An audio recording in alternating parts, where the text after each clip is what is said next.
Akhirnya gue tahu kegunaan Bluetooth yang berisik ini dari komentar abangnya.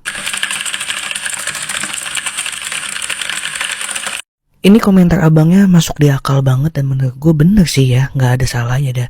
Ketik W untuk abangnya di komen ya. Menurut gue kalau lu dengerin suara berisik begini gitu ya,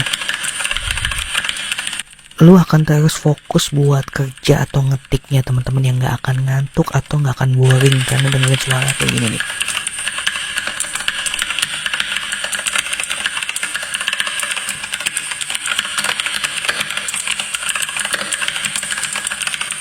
By the way, keyboard Bluetooth yang gue pakai itu Geman Titan Elite, harganya 200 ribuan aja, murah aja gitu ya. Dia ada varian blue switch-nya tentunya dan juga ada varian red switch-nya.